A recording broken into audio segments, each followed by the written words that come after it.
Good morning, legends. Welcome along to another full-length video.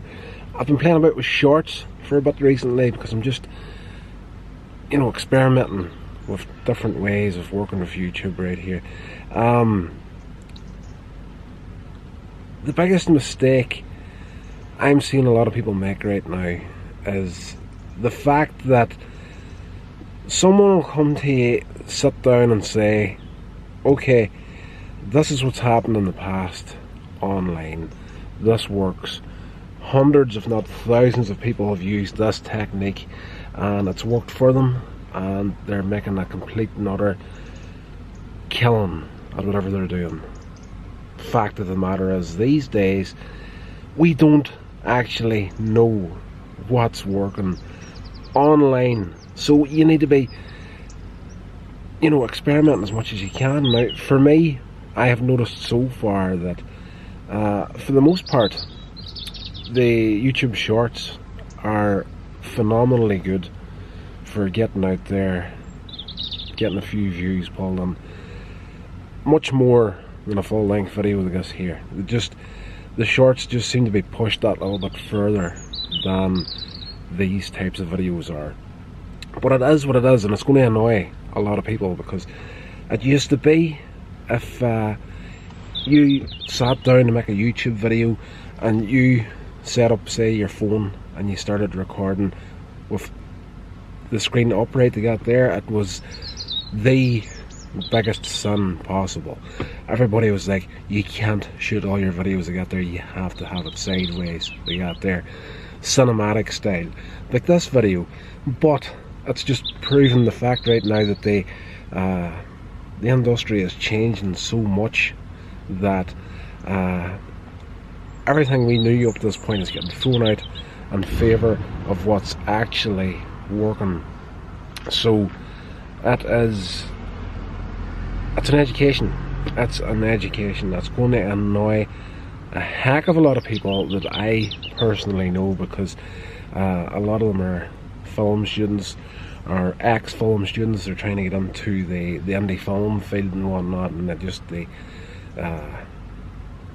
the idea of doing something out there just goes against everything that they were taught, myself included. I'm 100% self-taught, but I went through anything I could find as far as magazines, DVD extras, online courses, online tutorials, you name it.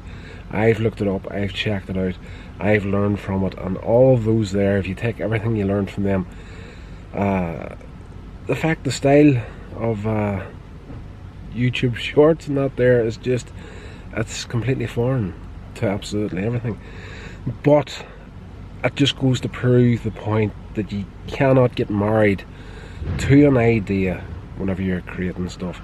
And I'm falling on a daily basis whenever I'm trying stuff, because you come up with an idea, you think it's good, and you jump into it head first and you go to town on it. I've been guilty of that recently on the podcast side of things.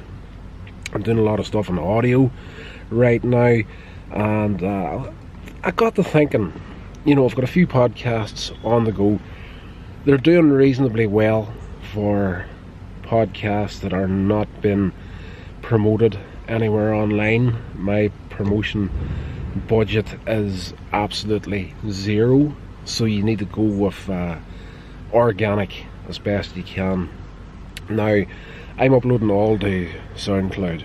It's handy, you get it set up properly.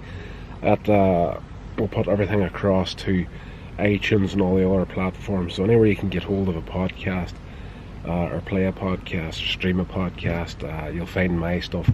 So I've been working with that there, but I was thinking to myself, okay, organic reach, how can I make this a little bit better?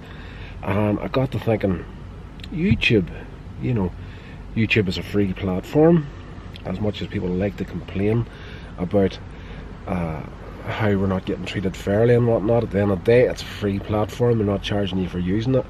It is what it is. I was thinking, okay, the audio podcast, if I could use YouTube to my advantage for a few of them, this would be a good thing. Not that, you know, so I was thinking, okay, YouTube channel, I'll put up the audio and I'll just put the entire video will just be the thumbnail for the podcast. So I'm thinking, okay, views aren't going to be high in that sort of channel. I wouldn't sit down and watch, say, a 40-minute podcast and just look at a thumbnail for the whole 40 minutes. But I was thinking, okay, someone comes across it on YouTube. It is the second highest search engine on the planet. Of course, Google being the first, YouTube being the second. So I thought, I'll stick it up, and if people find the podcast through that and they realise, oh, this is an audio podcast, let's check it out on iTunes or SoundCloud and that sort of thing. So I started that, and I thought, okay, I haven't used Coins Age Media that much. My brand, haven't actually got a YouTube channel. At that point, I hadn't got a YouTube channel under Coins Age Media, so I did start one of those as well, just for the indie film stuff. So that went up, and I started a YouTube channel called Coins Age Media Podcasts, and I was going to put all the audio podcasts in video format onto that channel. Great idea in theory, but when I got into it, started uploading, and I was at it for about a week and a half, 2 weeks, maybe 3 weeks, and I started thinking to myself, okay, this is overkill, because one of the podcasts is called Here's Rotter's Vlogs and Reviews Podcast, so it's kind of like anything that works audibly on this channel will go on to that podcast, along with all the review content. And then there's Sceam Me Up Botty. It's a science fiction based podcast, mainly Star Trek right now, but it will go to other things. And then there's Hellmouth Hotline, which is a horror podcast based around Buffy of all things, but it does do a horror movie every week.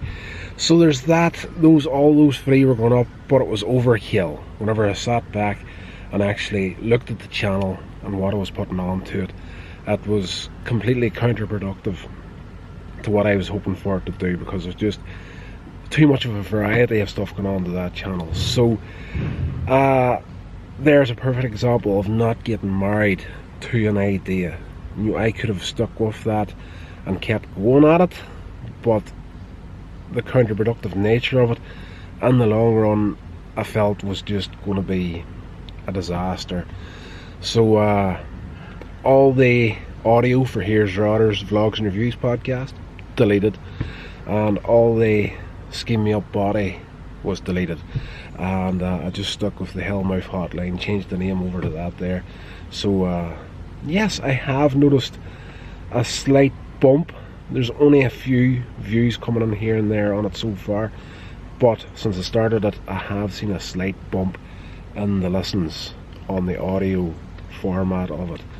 So yeah, switched over to the other science fiction podcast to a channel of its own. So I'm going to stick with that for a while now and see what happens. Again, it's just one of these things. You kind of need to be always aware that you need to admit when you're wrong, and I was definitely wrong in the setup to that channel. It's just, you know, it's a sign that you're finally starting to grow up whenever you can admit, okay, I've put a heck of a lot of time and energy into this here, but it's not going to work. I should really focus, refocus, and change it about to something that's going to work, instead of trying to batter on and hope that things change in the long run, because I've made that mistake in the past as well on the previous brand that I had. JPM Films Worldwide was obviously not working for a long time, and I kept at that for about 12 years. Anyway, hope this helped you guys. Stay safe, and I'll talk to you in the next one.